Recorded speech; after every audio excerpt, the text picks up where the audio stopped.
Segundo os ensinos da sabedoria ocidental, os 4 evangelhos não são da autoria dos apóstolos, como geralmente se supõe.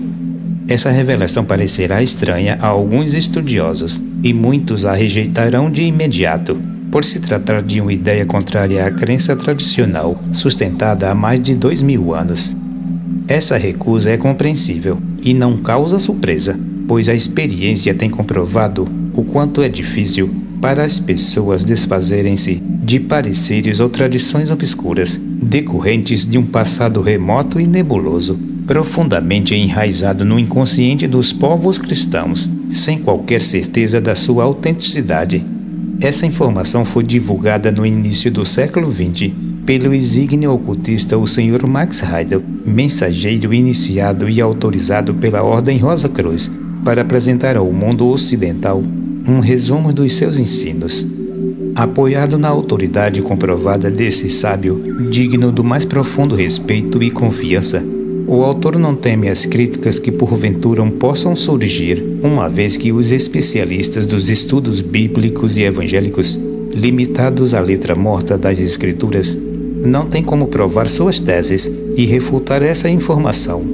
Só os verdadeiros mestres, cujas capacidades de clarividência lhes permite ler nos anais eternos da memória da natureza, têm autoridade para estabelecer a verdade sobre qualquer tema.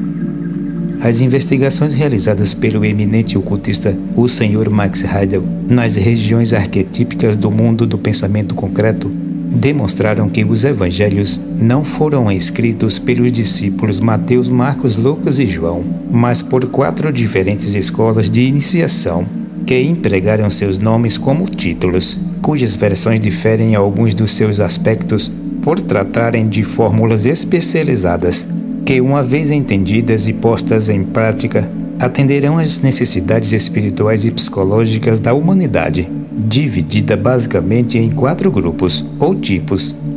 Embora essas 4 instituições cristãs tenham em vista um mesmo objetivo, o desenvolvimento espiritual do homem, esses livros foram redigidos numa linguagem misteriosa e não acessível para simples compreensão sensorial ou intelectual.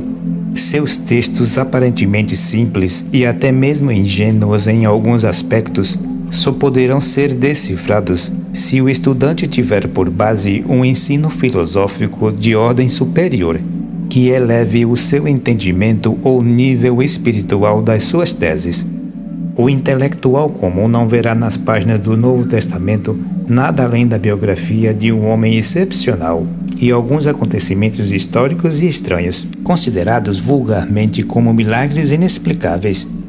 A realidade, entretanto, é diferente, pois seu enredo encobre um significado interior ou psicológico, um método ou fórmula que, aplicado inteligentemente, atenderá às carências psicológicas dos 4 tipos humanos, simbolizados pela misteriosa esfinge do ocultismo tradicional, símbolo do corpo vital ou etérico do candidato.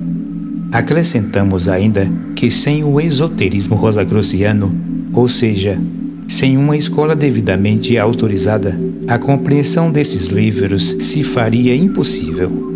Além disso, é necessário o conhecimento da carta natal astrológica do aspirante, sem a qual é impossível determinar qual dos 4 evangelhos é mais indicado ao seu caso. Dessa forma, o Evangelho de Mateus, representado pelo signo de Aquário, é a fórmula mais indicada para o tipo nervoso, intelectual e racional, no qual o éter refletor predomina. Essa força elementar, relacionada com o elemento ar, é identificada na esfinge pela cabeça humana, símbolo da inteligência que questiona, que busca e investiga.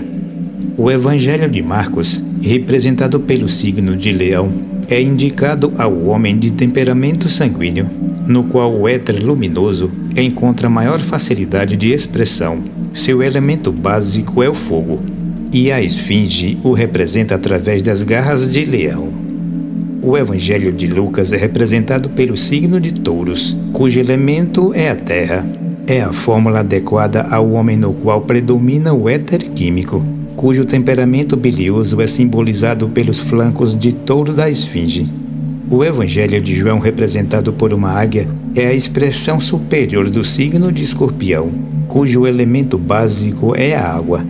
É o método que mais se adapta ao tipo sentimental ou temperamento linfático, no qual prevalece o éter de vida, que é representado na esfinge pelas asas da águia. Embora haja muitos pontos em comum entre esses 4 livros, o Evangelho de João é inconfundível em sua apresentação. Seu próprio nome, traduzido literalmente, indica uma das mais altas faculdades que o homem deverá desenvolver e expressar: o amor altruísta.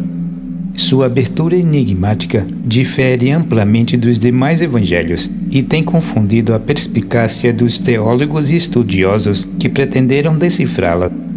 O emprego exclusivo das faculdades intelectuais tem se revelado incapaz para captar o sentido oculto nas suas entrelinhas. O estilo empregado por essa escola deu margem a estranhas especulações por parte de alguns teólogos do início do cristianismo, levantando sérias dúvidas quanto à sua autenticidade e inclusão no Novo Testamento. A incompreensão das suas teses parece ter despertado neles uma certa desconfiança e aversão, pois seus textos são fortemente influenciados pelo espírito gnóstico e cabalístico do início do cristianismo. Algumas ideias se aproximam muito dos ensinos de Platão, famoso filósofo grego, discípulo de Sócrates, que viveu alguns séculos antes do advento da doutrina cristã.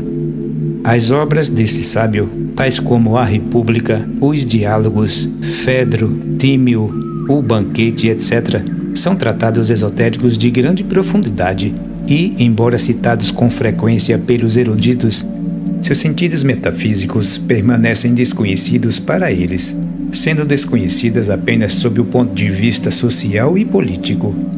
A ausência de uma visão mais profunda, aliada aos preconceitos contra a magia e o esoterismo, levou alguns papas e ministros religiosos a subestimar e caluniar a sagrada ciência, resultando disso a perda das chaves ocultas e científicas das Escrituras, cujas passagens foram e são interpretadas ao pé da letra como fatos históricos ou milagres absurdos, impossíveis de ser aceitos por mentalidades mais desenvolvidas e independentes.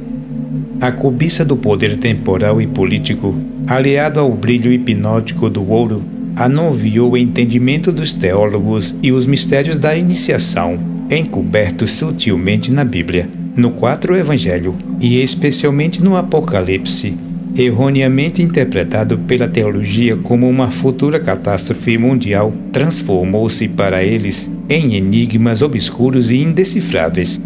Todavia, como não há nada oculto que não venha a ser conhecido, é chegado o tempo em que os arcanos evangélicos são revelados aos homens conscientes e de boa vontade, cujas aspirações superiores e sede de sabedoria os introduzirá em seus mistérios.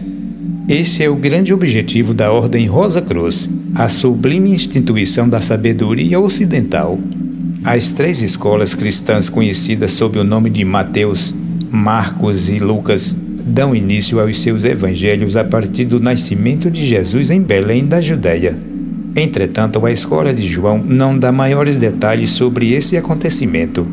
Seu principal protagonista entra em cena com a idade de 30 anos, dirigindo-se a João Batista para solicitar o batismo.